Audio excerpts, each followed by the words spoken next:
Hey, what's up, guys? Little man with a big opinion here. In today's video, I'm going to talk about what you should look for in people to join a prepping group.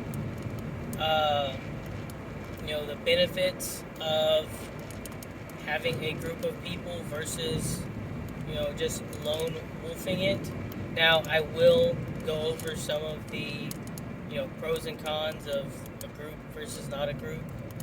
Um, And what I mean by this is outside of family because uh, if you don't have your family prepping with you, uh, then I think that should be your first step, especially those in your household. Uh, and I've seen on prepping forums, uh, I've been prepping for this long, but my wife, she doesn't understand or see a point in it, or, uh, I want to get my kids involved and set up, a culture around this. Uh, but, I don't want to take away from, everything that they're doing. And I think that is, the major step for prepping is creating a culture around it, making it a lifestyle. Now, it doesn't have to be a fully in-depth, that is your lifestyle is only prepping. You can enjoy going to sports events and bars and seeing movies and, having what society says is your normal, regular, everyday life. Uh, it's weird to think that the 50s were 70 years ago. Um,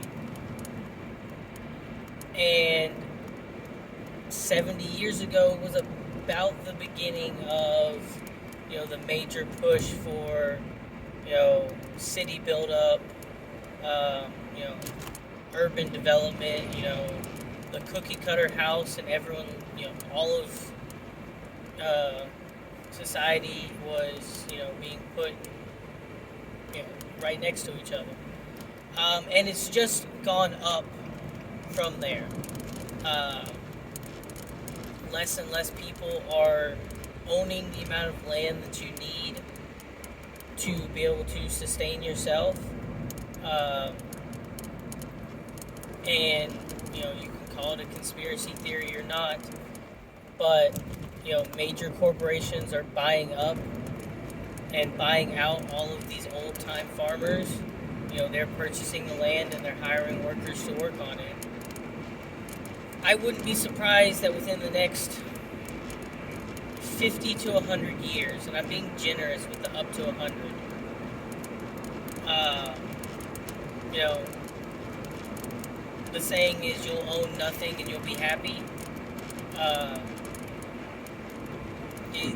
the governments are taking away, you know, the responsibility of the people to produce what they consume.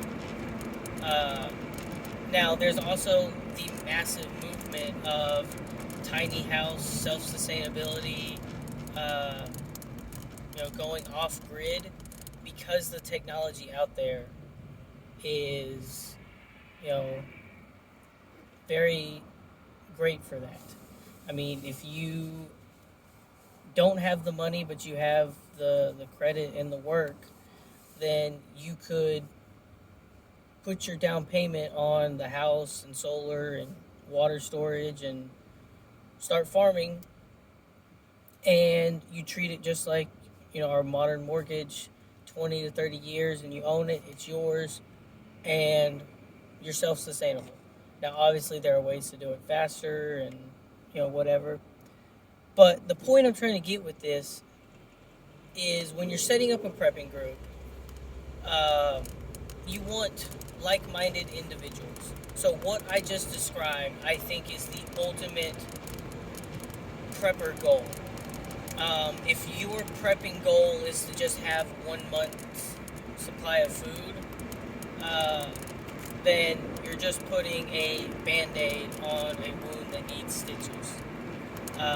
If your prepping goal is to have 10 years worth of food and your gardening and fruit trees and your small livestock only makes up 20 to 40% of what you consume, that's a good goal to have, but your end goal should be everything that you need to survive, you are producing it on your own.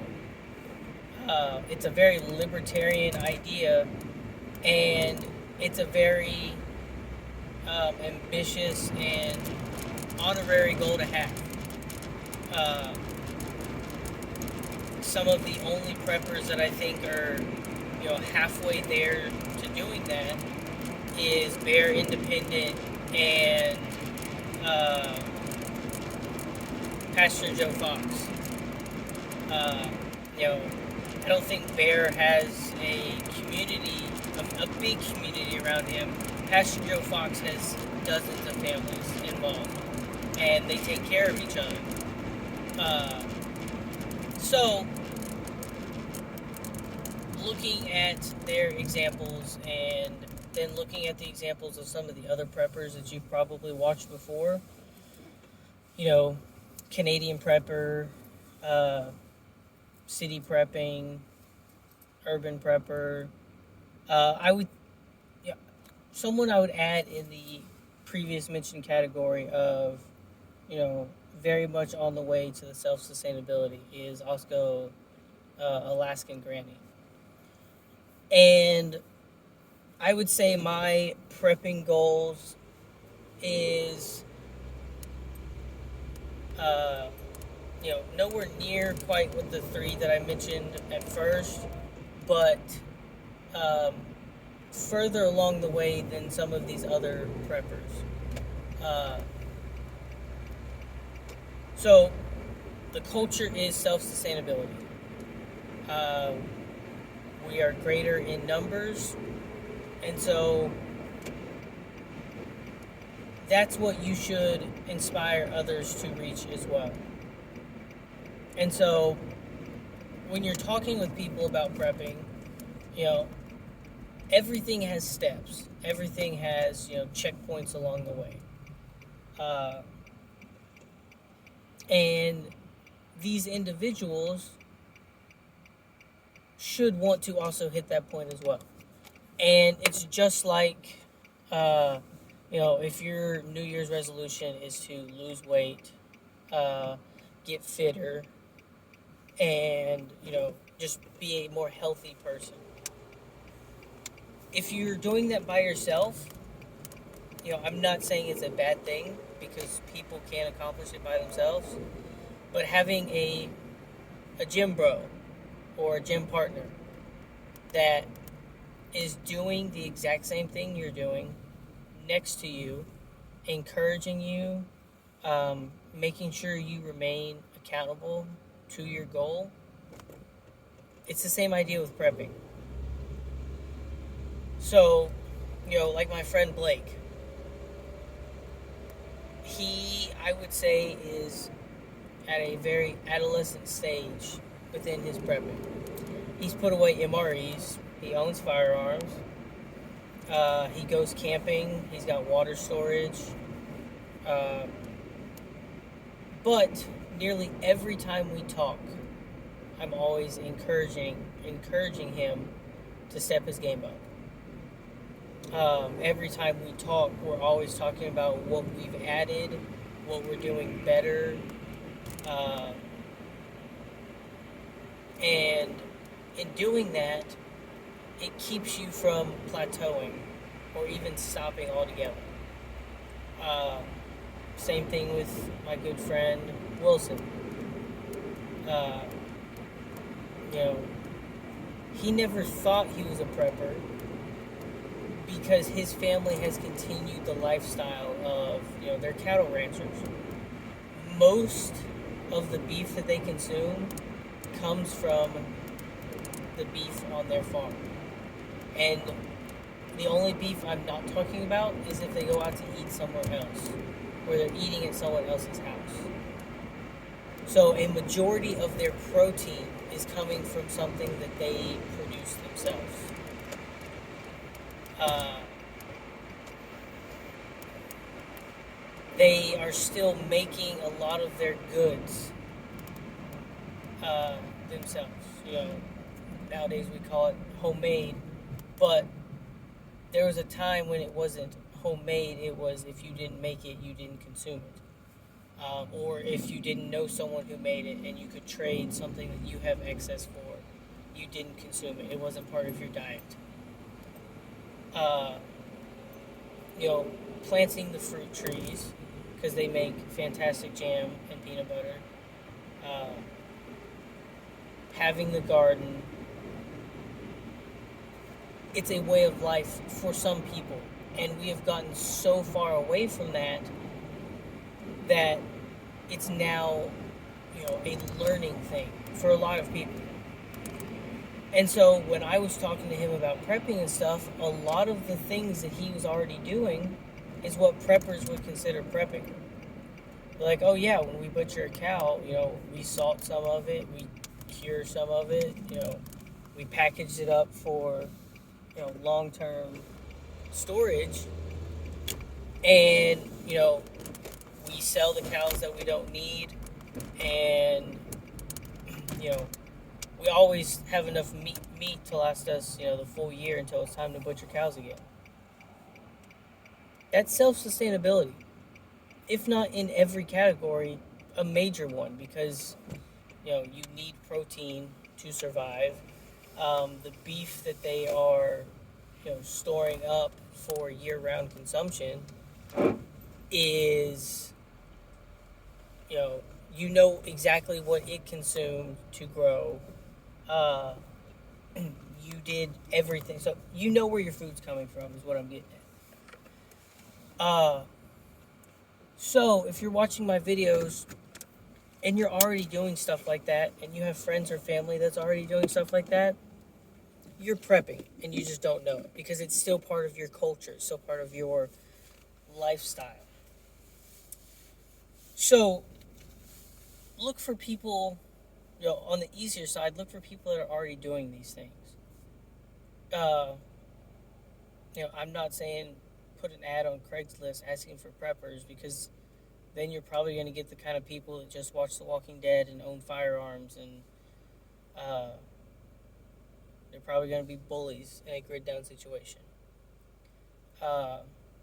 Look for the kind of people that are active within their church. And I'm not saying they need to be, Christians or religious, but the values that you gain within religion, whether it is, uh, you know, Islam, Judaism, Buddhism, Hinduism, Christianity, there's even a growing um, following for, Norse paganism. Say what you want about each of the different religions. All of them have some sort of value system that basically says, you know, don't hurt your neighbor, take care of each other, uh, you know, be nice people. And then, the religious aspect of your individual religion is, it answers the idea of, what comes after death. But generally, people that are active within their church community, they typically donate their time and resources already. They're already wanting to help other people. So those are the type of people that I would want within my prepping group. That's one way to search out for these people. Another way is through their job. Most blue-collar working jobs, those are the type of people that wake up early, they get their job done, they come home late. They are constantly having to work to put food on the table for their family.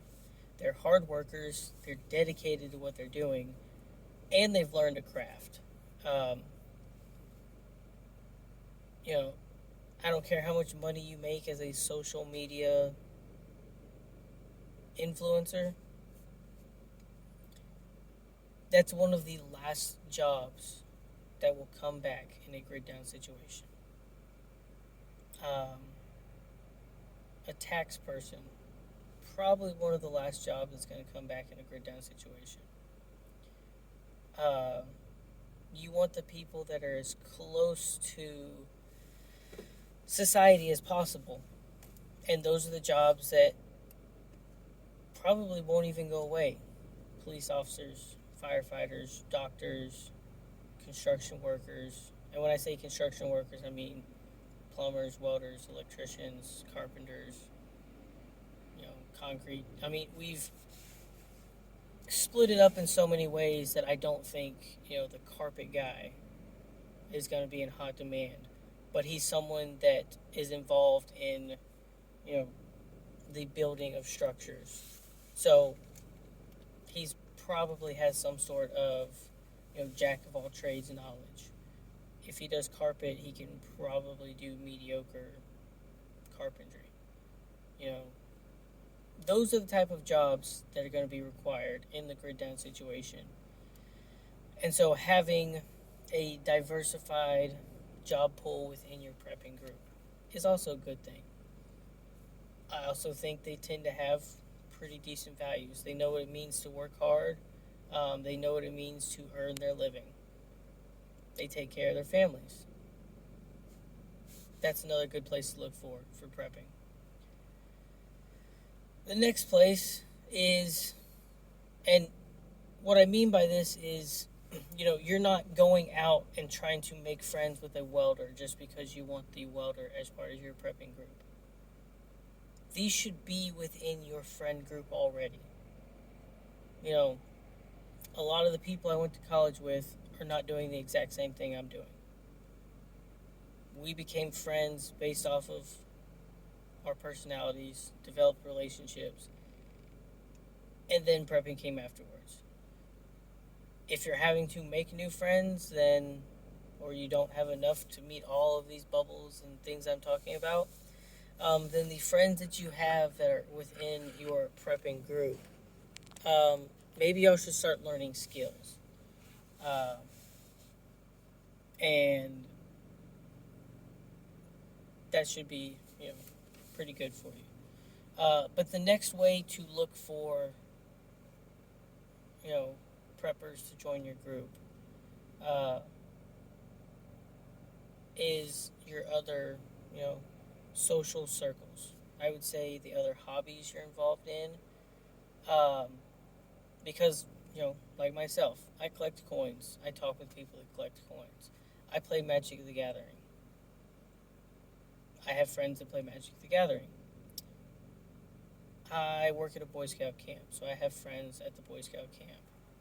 I play airsoft. I have friends that do airsoft. I'm a prepper. So I do a lot of things that the coin collecting probably will not help me at all when it comes to prepping. But it's fun. I enjoy it. It's a pseudo retirement. It holds my wealth, whatever. You could play golf. You do yoga. You've got a cycling group. You do an MMA class. You're part of a geocaching group. There's so many different things I could say. But if you're into prepping and you have other hobbies, then there's a good possibility that no one just has one hobby. Or there are some people that have focused down their hobby list because hobbies are expensive, and that's the one that they wanted to focus on. But in today's day and age, people enjoy doing multiple different things. People go to church, they shoot guns, they play pool on Saturday, they do airsoft, they have a cycling group. We fill our days full of activities. So look within those groups. You know, kind of just throw it out there. Because I imagine for some of the hobbies that you do, someone said, "Hey, I go to this bingo night on Thursdays. You want to go to bingo night with me?" And you're like, "Sure, I guess I'll play bingo."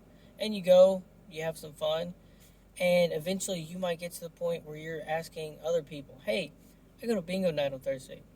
You want to go do bingo?" Kind of do the same thing with prepping. And in my previous videos, what I talked about was, "Hey, you want to go camping?"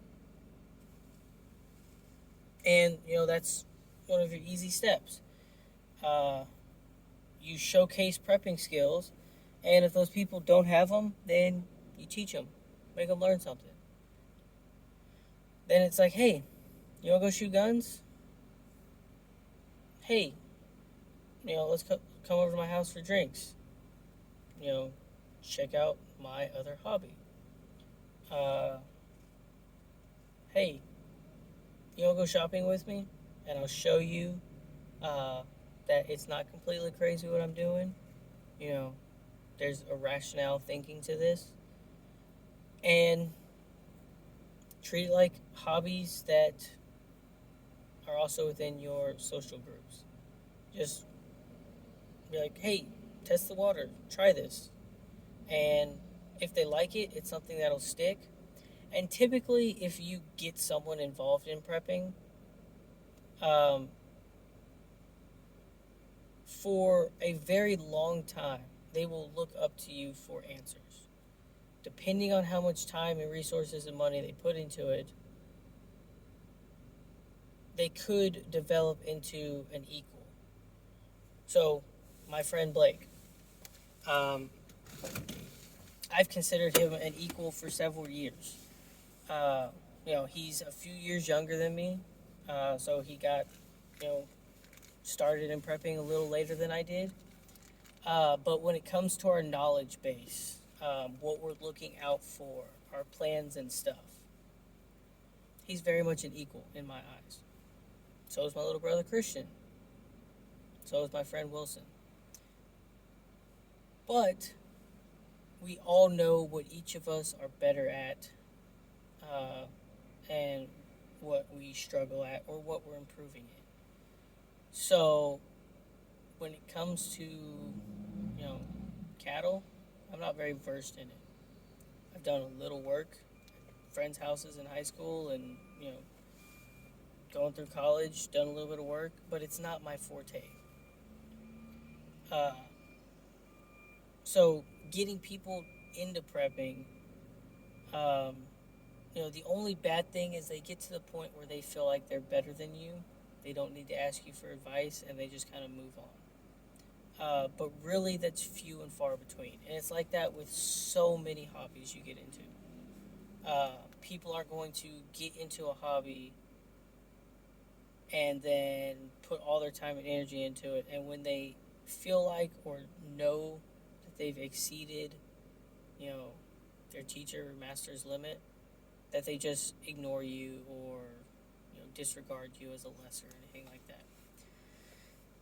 And within prepping, I think it's the same way. Um, it is a very helpful community, uh, because while I am planting trees and gardening and stuff, I don't know anything about gardening in Wisconsin. I can tell you that their gardening season is probably shorter because they're further north. But I would have to do the research on, when you start, planting your seeds indoor, when you germinate, uh, when do you transfer them outside based on, the possibility of the last freeze or whatever. Uh, so to summarize, uh, the first place I would look is the friends you already have. Because they already like you, you already have a relationship built. And if that's the case, then it's someone I think you can more than likely trust. The vetting is not, it's not like vetting a brand new person. It's like, hey, this person does prepping, but I've never met him in my entire life. Is he going to be a backstabber or a ride or die or somewhere in between there? Uh, but your current active friends, then I would look for people within your church community, because they might not be at friend level, but they're definitely at acquaintance level. They've got moral teachings that I believe in, regardless of whatever religion you follow. Uh, and I do also have to say that there are people that have good moral teachings and they're not religious. But in my you know thought process, I know if you went to a Catholic church, then these are the morals that are instilled within you. I know if you believe in Hinduism or Buddhism, uh, then this is how you behave in a general sense. Uh, that being said, next place you look uh, is blue collar people, uh, because if they're only blue collar, then that they work hard and they earn their living. They care about their family. They take care of their family, uh, and they get the job done when it needs to get done. Lastly, look in your other social groups. Um, if you've got a crochet club that you go to every Monday night, figure that one out. I don't know how you can bring up the topic of prepping in a crochet club, but if you do and you get them to join it, then you'll know you have people that know how to make blankets and shirts and stuff like that. So search your other social clubs or social groups, because I have multiple hobbies. Those of you watching probably have multiple hobbies. And if you're going to go at it alone, then you have to think about every single thing that can come up. And can you solve that? Uh, can you be your own doctor? Can you grow all your own food? Can you take care of yourself? And if you say the answer is yes, great. But even people that are fit as a fiddle, have no health issues, you know, can give it 110% all the time. You're eventually going to slow down. You're eventually going to hurt yourself. You're eventually going to get sick, and you're going to have to rest. The world's not standing still while you're getting better, and you still have to take care of yourself.